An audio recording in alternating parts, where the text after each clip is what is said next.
Hey everyone, welcome to the first ever episode of the Corpfit podcast. I'm your host Esther and I'm a corporate coach at Corpfit. Corpfit is a brand within the corporate and fitness sectors, it's in the name, and we help students and graduates work towards their dream job by offering a range of services such as mentorship, career guidance and related products. In addition, we also have a free online community where all of our coaches are available to help you with anything to do with finance, technology, engineering, school leaver advice, fitness training, and nutrition. Finally, we have a team of personal trainers that are experts in different branches of fitness to get you in the best shape possible. So make sure to subscribe to our YouTube channel and follow our social media to stay in the loop. And today we're joined by Jamie Wykes-Hobday, the founder of FITFCK. Hey, Jamie. Hello. So how are you today? Very well. How are you? Okay, I'm good. Thank you. Not bad. So just let us know, what is FITFCK in a nutshell? FITFCK is a fitness dating app designed to connect like-minded fitness lovers through dating, through training and relationships. Whilst we are a dating app for now, we do have much bigger plans, which I'm sure we can diverge into in this podcast. Okay, so fitness and dating. I'm going to ask you a quick question. What is your biggest interest between the two? If it doesn't get you in trouble. Yeah, I mean, hopefully it won't get me in trouble. I'd say as a human being, I think we're all interested in dating deep down, despite what most people say. And I think we should all have a big focus on fitness, which is something I'd obviously love to talk about on this pod. Yeah. I think that it's so important to us, not just physically, but mentally as well, which is covered in the press quite a lot at the moment, which is brilliant. But I would say to pick between the two, no, I can't. You can't? No. Equally balanced? Yes. Okay, so tell us a bit about yourself. How old are you? Where are you from? So I am 28. I am a bit all over the place in terms of upbringing. I was born in Leamington Spa and grew up in Warwickshire, Stratford-upon-Avon to be exact, Shakespeare's country. And I went to boarding school at around 13. My parents just had enough and they booted me out. I'm joking. No, I love my parents a lot. I was taking it seriously, you're a handful. No, I mean, it explains quite a few of the issues probably why. No, so I finished blocks from school at about 18 years old, did a bit of traveling and then went to university in St. Mary's, Twickenham and graduated and never left London. I firmly believe it's the best city in the world. I like it here too. I don't know. I couldn't choose another city. No. Not in the UK anyway. No, definitely not in the UK. It's a complete, Yeah. Okay, so I have a picture to show you. This wasn't planned. What's this? So explain to me how this came about. Why did you get into fitness? Who's that? Let us know. God. So I'd always been very heavily into sport. I was brainwashed at 4 years old by my dad to support Arsenal Football Club, which explains probably quite a few things, just a constant stress of my life. But so I went into football from a young age, then moved into rugby, played rugby a lot throughout school to a decent level.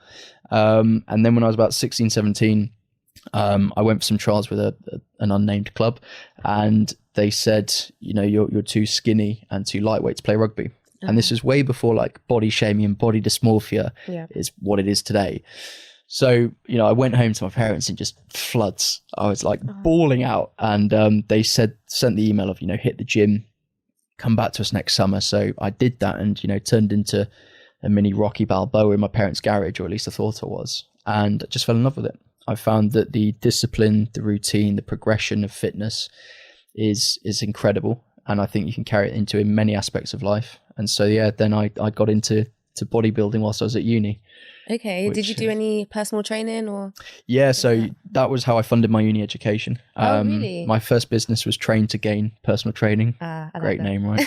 Got a thing for good names. Did you use a number 2 as well? Yeah, it was. Yeah. I thought that was terribly creative at the time. Looking back on it, probably wasn't that much, but no, it was great. And I had a client base of, I think in total around 100 different clients, both online and in person. And I developed my love for cold calling. Then I would literally knock on doors and say, do you want PTing? Oh, it's you that knocks on my door at 10 p.m. No, come on. At least make it a respectable time. Okay, but cool. It was me. Right. We're going to talk a bit about FITFCK. Yeah. So I saw a tweet that said that people often mispronounce the name. So what's the most common mispronunciation? I don't know where you heard that from. No, look, the saying came about from, and it's fundamentally an app designed for people who are fit as or working to be fit as You know, we're very out there. We're very, you know, all eyes on us. We like that. But fundamentally, the business always comes down to a pure core value, which is myself, who is a consumer of the industry. Yeah. And I found out, as you know, about this industry by getting dumped by my girlfriend during a bodybuilding prep. So I can't believe that. I honestly can't believe that, because I think we spoke about this and I was just like, how can someone dump you for looking better? I mean, look at me. I look like a god. For everyone that is not watching now, if you're listening on Spotify or wherever, just come to the YouTube. You'll see the picture on the screen right now. It's hard to believe that there are more to a person than 6 packs. But this is like 10 packs. Yeah, I mean, it was amazing to do at the time, and I would 100% never change it, because it taught me a lot about myself, a lot about discipline. But I can see why she broke up. I mean, I was 3 weeks out from a show, sat on a sofa like this, just dehydrated, all of that stuff, training 3 times a day. And, you know, it just wasn't very sustainable for a relationship. Yeah, she might regret it now. You never know. I want us to do a video together. We spoke about it. Is it? In May time, yeah. Okay. We're going to do a sit-down video together, a bit like this. Okay, good luck. And thrash it out. No, she's cool. She's cool. She's good vibes. Yeah, okay. Yeah, definitely. Okay, that's good. So for me personally, FitFCK is the first fitness dating app I've come across. So I kind of wanted to know, how did the idea come about? Yeah, so like I say, I was 3 weeks out from the Miami Pro competition. The first one in St. Albans. Not Miami, unfortunately. I got sold a dream. But yeah, I was, you know, training 3 times a day, eating 6 bland meals a day, all whilst at university. So there was no drinking, no partying, no smoking, no drugs. It was just rigid. What? Is that even university? Exactly right. So, you know, the girl that I was seeing at the time, it was complete opposite to her lifestyle. She's a great looking, you know, gorgeous party girl. So it just wasn't going to work. And she broke up with me. So once the initial shock had like sort of diffused a bit, I thought there's got to be a way that people like me in this booming industry that's never going to slow down, because people always want to look good and meet other people like that, you know, that they can connect. You've got your Tinder, your Bumble, your Hinge, but, you know, without trying to throw too much shade, there's nothing for this sector. Yeah. And it's not a genius idea, a fitness dating app. Like, I know you say that we're the first you've seen. There's a few reasons why, but there's a lot of other ones out there. But we just want to be the most talked about. Okay, that's understandable. Everyone wants to be number one. Like, no one aims for number 2. Yeah. So talk to us a bit about your brand journey. So obviously we know why you started the brand. So since then till now, how's it progressed? What's been going on? Yeah, I mean, we launched when I came out of university. And within the first 8 months, we've got 100,000 people in London on the app. At a cost per install of 70 pence. So the reason I say that is the industry norm for our sector is £1.20. So we're almost half of that. So, you know, most people say, well, why is it so cheap? What have you done? What's the secret sauce? There's no secret sauce. It's 3 factors. Number 1, we're called FitFCK. People are always going to click on that. Yeah. Number 2, our branding is very audience relatable. We know who our audience is and we play to that strength. And I think the last one is that we've worked with over 200 different influencers, which have helped get the word out massively. Some haven't worked out so well, but, you know, that's probably what created the brand journey that you just referred to, those 3 factors. Yeah. So on that note, that is a huge amount of signups to get. What would you say is the most successful marketing strategy you did? Just spill the beans, give us a gem. Most cost effective was definitely, I had a mate of mine at university who was a runner.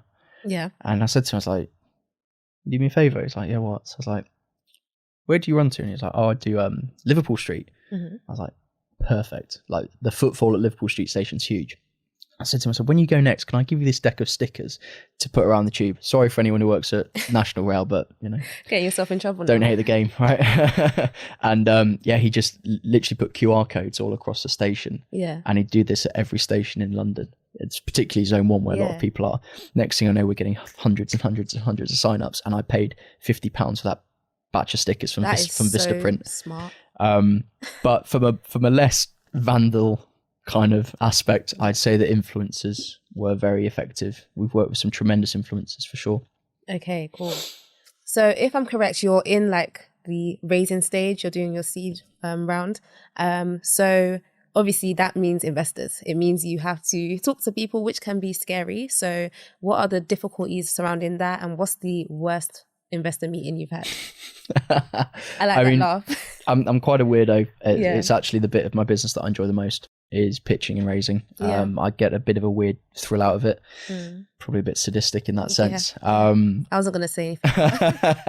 But yeah, I mean, it's, I think that the first thing is, you've got to get used to and get emotionally numb to any kind of response, because you will get people saying they don't like it. Might even get people saying they don't like you. And that's just, you've got to take it on the chin, really. Have you had that? Someone saying they don't like you? Yeah, I think I've had people say that I'm a bit much, a bit full on, a bit front on, but I can't change how I am. Yeah, you're selling a business. Yeah. In its simplest terms, yes. But I think the worst meeting I've had, or worst pitch, was probably getting asked to be in Canary Wharf by 8 a.m. for them to say no in the first 10 minutes.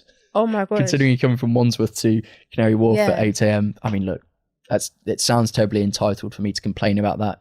Someone behind the camera will say, well, you're a startup, that's part of your journey. My argument was, you could have just told me over an email that it was a no. Yeah, exactly. But like I say, you've got to get used to the no's, because there's going to be a lot more. So you've raised a considerable amount of money from angel investors, right?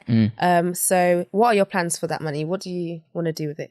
Sure. So, I mean, fundamentally, FITFCK does and will always have quite a lean business model, in the sense that we are fully focused on results. I'm not bothered about big fancy flash offices, huge salaries, how many Rolexes my employees have got on their arms. I don't care for that. I just want to build the product and scale it into what I believe it could be.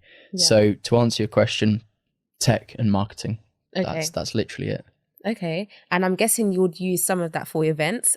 Just so plug this here. I hear you have an event on Saturday in collaboration with CrossFit Putney. Correct. So tell us about that event.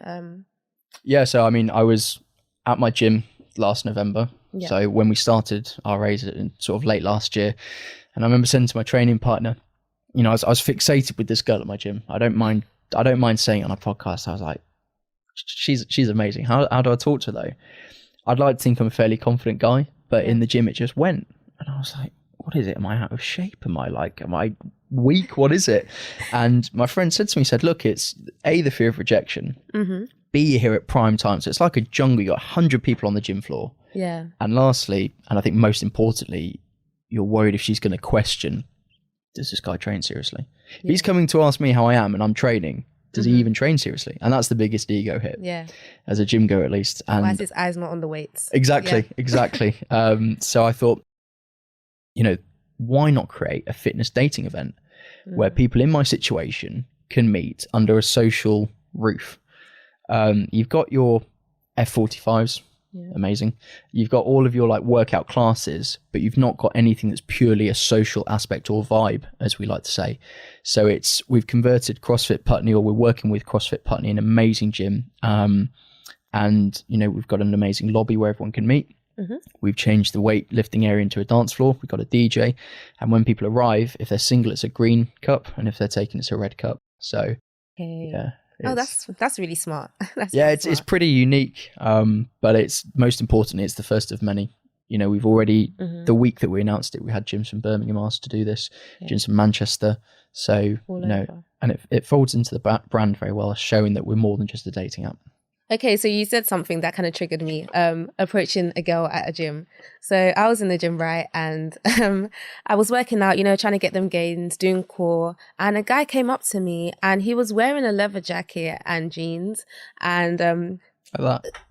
Yeah, kind of like what I'm wearing right now, looking like roll safe. So I was thinking, what do you want? And then he was like, I just joined the gym. I'm here to work out. And I'm thinking, you're lying. You're definitely not in that leather jacket.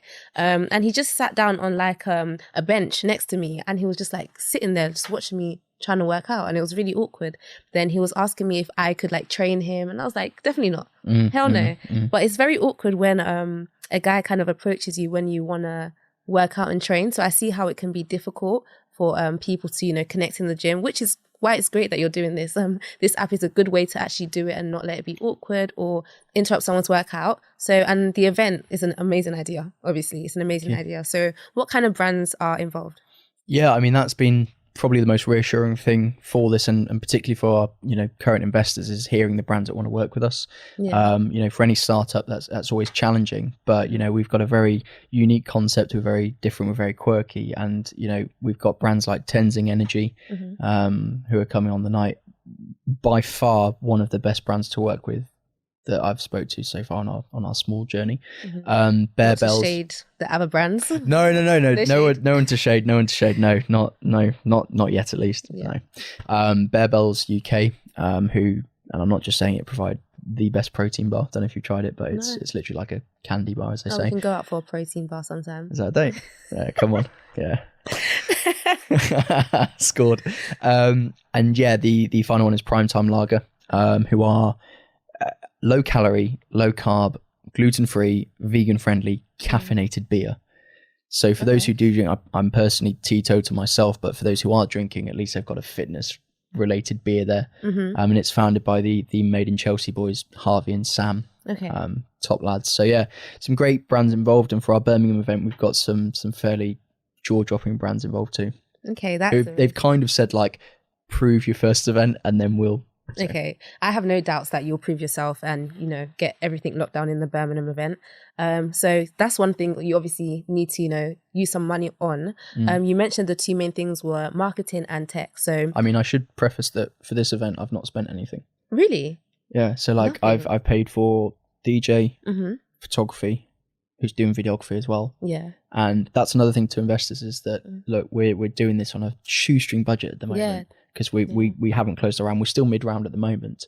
And I think for us to be able to do that, it does show, if I say so myself, it shows brand initiative. And it also shows how many people are willing to collaborate with us. And, you know, if you've had the sign-ups that we've had and you've got a fairly good social media platform like we do, 9 times out of 10 people want to work with you.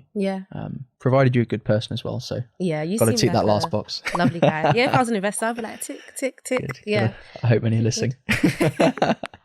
So in terms of marketing and tech, so like, what was your journey? What was it like? What the horror stories? Do you have any stories about, you know, software engineers or building your app? And just to say, I'm a software engineer, so don't go too hard on us. Be careful. Please be careful. But yeah, talk to us about that journey there. Yeah, so coming straight out of university, I didn't really know what I was doing. And to some extent, I'm still not an expert in tech by any means. As you know, it takes a lot of time to become even near an expert. So I did the very normal founder thing of outsourcing it. So I outsourced the technology to a company that I won't name in London. Got wowed by the big fancy office, you know, thought I was incredibly cool going to an office in a suit. And before I knew it, my product had not only been outsourced once, but twice to 3 times. So the next thing I knew, our app was actually being developed in Poland, and I had no idea about this. I'm a very needy individual, so I like to be with the people who are developing it. And so, you know, it all got too much a bit. I was getting legged over financially as well. Don't know if I can use that term, legged over, but terminated that contract and then brought the tech in-house and partnered up with one of my lifelong best friends, Simon Daniel. He's worked with I probably shouldn't say the companies because I'll get them for that, but he's worked with a lot of good companies, and he managed it all for me. He developed it on Android, on iOS, put it in Amazon stores, Samsung stores. Oh, he's crazy intelligent. Yeah, that's good because I only do Android. So when I find people that do both, I'm like, kudos to you. Find a guy that does both. No, he's an extremely capable individual, and we've done all of our journey today as a 2-man team. So I just want to know, what are the difficulties of being a founder? Because it must be so hard. I can't imagine. I mean, you answered it with your question by saying alone. So that's the first. I mean, but firstly, before going into that, I would like to preface that, especially with what's going on at the moment, I am just massively grateful to be even doing what I enjoy and doing what I love, despite it being difficult at times. You just got to look around what's going on in Europe, especially right now. And I'm not going to go into it, but I just want to say before I complain about anything, I am extremely grateful for what I'm doing.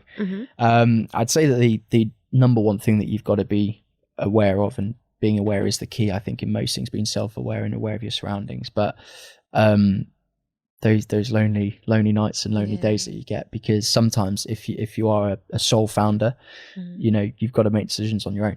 Yeah. And there's no one else. I've got a very good supportive network as well, which helps. My dad's been my mentor since I started, and probably will. Dad. Yeah. I mean, hopefully one day I'll get him on here when he's a bit more confident in front of the camera. He's far better looking than me, so I might have to blur his face out a bit. But I'm sure he'll agree. But yeah, no, it's you've just got to be prepared for a lonely road at times. Okay. So that's like, in terms of you, that's the obstacles you had to like face when you were on your journey alone as a founder. But in terms of the company itself, what is the biggest obstacle FITFCK had to face? I mean, some would probably say that there hasn't been many on the outside, because obviously you don't shout about everything on social media, at least I don't. We did have a 2-year legal battle in the States to get our name trademarked. So for me, obviously having the brand, my focus has always been, we need to get trademarked first, then we can create the brand. So we got the UK one done, boom, fantastic, sorted. US one we went to do, and we're posting all on social media about our product, and we're getting followers from America download. And I'm like, okay, we need to get this done. And anyway, it dragged out for 2 years because 2 years. Yeah, 2 years. 2 years, that's a long time. A lot can get done in 2 years. I mean, thankfully, it was in very good hands. Okay. The legal group that we're working with are very reliable. I don't know if I can mention their name, but they were extremely reliable, and I'd recommend them to anyone. But, 2 years later, we finally got a US trademarked, and it turned out that a big corp that, again, I won't name drop yet, was holding up our trademark process. Maybe because our name sounded a bit similar to theirs, who knows? That might tell you everything. Yeah. Wink. Yeah. So enough with the negativity. We've gone through the struggles, the hardships. What I want to know, I'm sure everyone else wants to know, is what is your happiest moment on this journey? What is your highlight? I'd say there's genuinely been a lot, and I think that if you're quite numerically focused like I am, you create little milestones all the time. The one that I can remember the most vividly was hitting 100,000 signups. So woo! Come on. Yeah. So in the first year, I remember sitting at dinner with my dad. Yeah. And I was like, we're going to get 100,000 signups in the first year. And he was like, no chance. Because it's a big number. 6K. Exactly right. That's a 6K. 6K. 6 figures. 6 figures. Yeah, 6 figures. And, I can remember it was Christmas Eve, and I got the notification from Simon, my tech partner, saying we've done it. And yeah, Christmas present. Yeah, no, 100%. When that happened, I was like, guys, put your presents away. I'm good. Yeah. But I'd say that for sure. It was just like, I can remember for the first year, was every single morning was, I want to get to that number. So yeah, glad to do it. Okay, so I'm sure that was like one of the goals you had, like I want 100K, and you hit that goal. So in terms of today, as we're sitting here, what is the vision? Where do you want this to go? Sure. So my vision with FITFCK the whole time has been, I want and I believe that this can be a big, big brand. I think that whilst it's a dating app for now, I want it to evolve into a multi-level consumer brand. We're doing events already. We've currently got our first line of underwear being created, which is quite cool. Underwear? Fitness underwear, yeah. Oh my gosh. Like what? Come on. So a girl I was seeing last year, I should definitely give a percentage for this because she gave me the idea. She said it's frustrating how as a girl, and I don't know if you agree, but there's no like sexy underwear for the gym that's comfortable. That is true. That is very true. So it's a pretty early concept for now, but it's going to be pretty unique, as most things we do are. But yeah, so evolving into events, clothing, supplements. I think the sky's the limit, and I think that with a brand as different as FITFCK, you've only got to look at some case studies, like when Branson came out with Virgin. I'm not saying it's Richard Branson level. I'm purely saying that if you are different and you execute it correctly, it can be big. Okay, so different from other dating apps, I'm guessing. Yeah, I mean, not to throw any app under the bus, but different. But even on that note, I have a few reviews of FITFCK. Right. And the first one actually says, made the switch from Tinder to FITFCK last year, have not looked back since. So someone literally said, forget Tinder, I want your I think app. I need to pay them for that comment. I think you should. I think I did. A fantastic comment. So obviously you are competing with the likes of Tinder. There are people that are switching over, which is amazing. Kudos to you. Some other reviews here. I don't know if you've seen them. This one says, user-friendly, slick-looking and unique. Just what the fitness industry has been looking for. Good work, guys. So tell Simon as well. Yeah, no, I think just on that is that, the first thing that anyone says to us is, how are you different to this dating app? What do you think of this dating app? And, whilst we are a dating app for now, I always do say we're not a dating app. We're a brand, and that's our big focus. I don't particularly like being compared to a Tinder, because it's like, our vision is to be more than just that. Exactly. But in terms of, Slick and what the fitness industry needs, I do agree. I'd say there are other fitness dating apps available. But, I'd like to think that we're bringing something different. Yeah. Yeah, it's good to be different. No one wants to be, the same as everyone else. And obviously, the other dating apps don't include fitness. The ones that we're discussing. So. I think Tinder have touched on it. Like you can put in your bio whether you work out or something, but it's like, I've been a Tinder veteran. I've used Bumble, I've used Hinge, and I just know that as a regular gym goer myself, it's something that I'd love. Yeah. And so I think that once we come back out of beta mode, as we're currently back in beta, the vision is to build it even more slicker and scale it. Okay, so the beta version, what features are there? Yeah, so we went back into beta because whilst we were raising with investors, there was just a load of features that we weren't happy with, and so we're developing them right now. Whilst there's literally double figures in terms of how many things we're adding to it, I'd say the main one I'm excited for is the technology that can detect what people have uploaded as their profile picture. We've also got face scanning and body scanning involved, so that we're not having catfishes, which is a big thing. That's amazing. I mean, from the first pilot, we had guys uploading pictures of their cat as a profile picture. And listen, I love cats, but this isn't a cat dating app. Should be one of those. And so, that's something that I'm really excited for, the user verification. Yeah, that's amazing. I'm thinking, because let's say it was a different app, and I put that I go to the gym, I could be lying.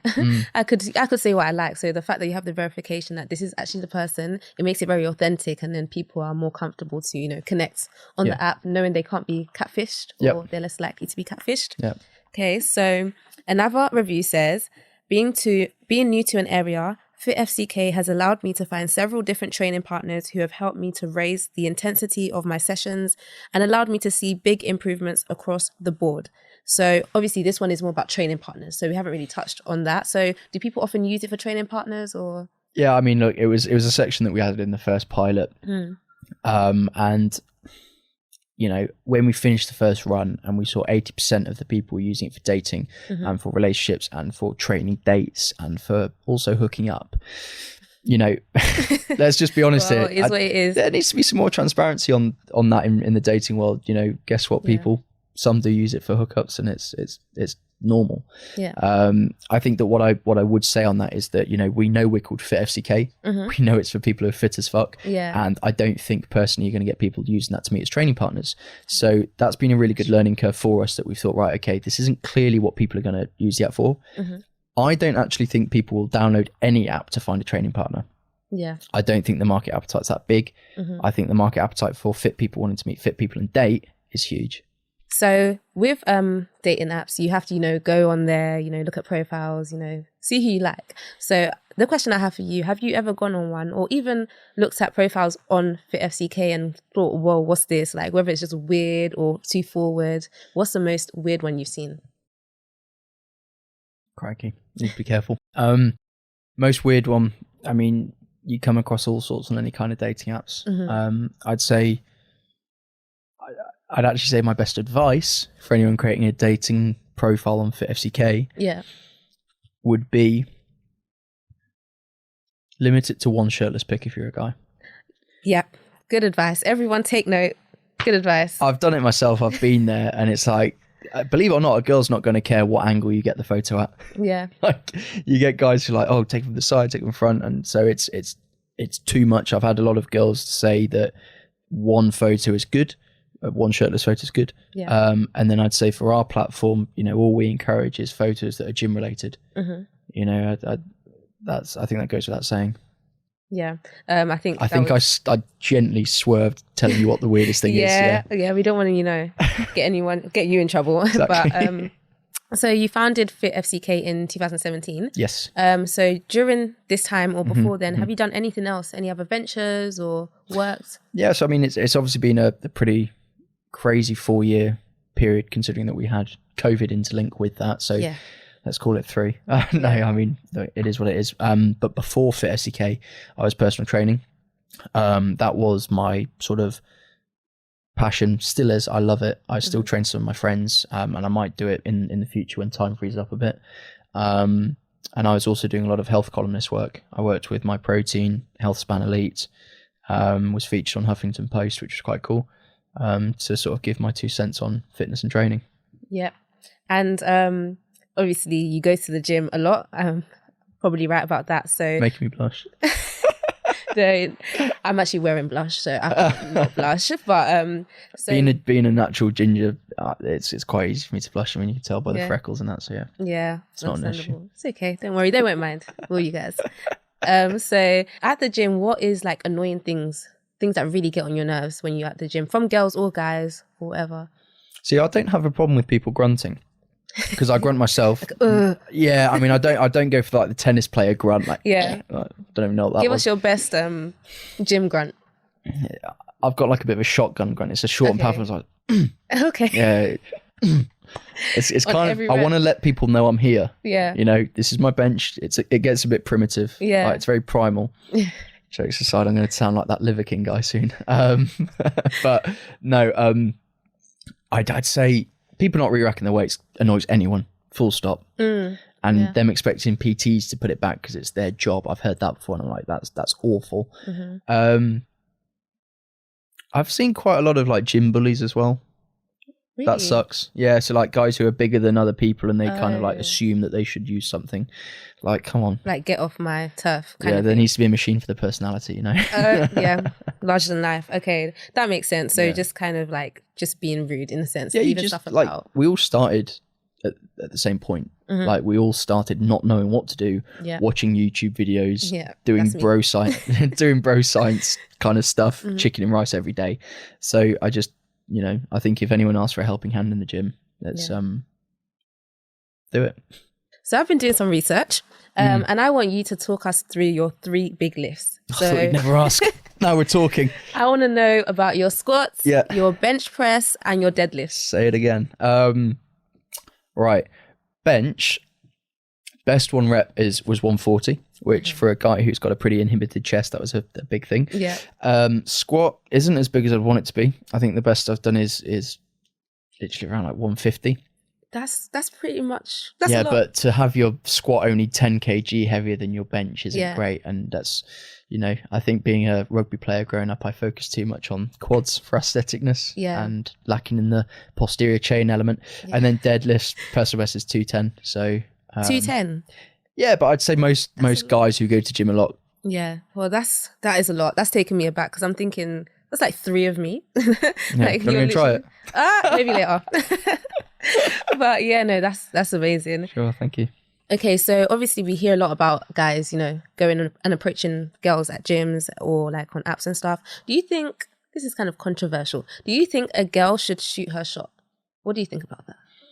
So I always get a bit pessimistic when someone asks me controversial stuff. Owning FITFCK, it's like, no, I'd say that, yeah, absolutely, girls should shoot their shot. Yeah? Definitely. Haven't had it to me yet, but I think that I don't know. I think as a guy myself, if a girl did that, I think it says a lot about her confidence, which I personally think is very sexy. And I think genuinely, if it's at the right time, right place, right surroundings, a girl would appreciate it as well. Yeah. As long as you don't interrupt her set. Like, don't go up to her midway through a squat and say, oh, hi. Yeah. Well, you heard it first here, ladies. Just go up to Jamie, say what you got to say, and he's going to find it sexy. So that's fantastic. Also, what's the worst experience you've had when you've approached a girl? Like, what's your worst, even dating experience? I mean, with this event, I've had to do a lot of like sort of cold calling in gyms, just telling people about the event. And I've had someone's boyfriend come out of the woodwork, just nowhere. I didn't see him before, and he just comes over and goes, "What event's this, mate?" And I did say to him, I was like, look, there's lots of couples coming. You're both more than welcome to come. Yeah. But it just came across that I was hitting on his girlfriend, which gave you the I wasn't. Yeah. It got a bit sort of, a bit awkward. Well, that is everything. I have grilled you enough today. Hope you didn't mind. So, time flies when you're having fun. It really does. Oh, you're such a sweetheart. So thank you so much for coming on today. Is there anything you want to say? You want to plug yourself, shout anything out? Okay. Lots more events coming. One in Birmingham in April time. So any guys or girls that want to come down to that, drop us a DM and a follow. Yep. That one's definitely due to be a night to remember. Okay, guys, this is the end of the episode, and this has been the first ever podcast episode with Corpfit. You can find us on all social media at Corpfit on Twitter, at Corpfit Official on Instagram, and Train with Corpfit on TikTok. We also have a Discord community for you guys where all our personal trainers and our corporate coaches are there to answer any of your questions, or if you just want to have a chat, or we also share job opportunities, and we can coach you through this so that you are prepared for the role and you can get the role. So thank you guys so much for listening today. I hope you enjoyed the episode, and make sure you, again, subscribe to our YouTube so you have the notification when we next upload. So thank you guys so much for tuning in, and I will see you next time.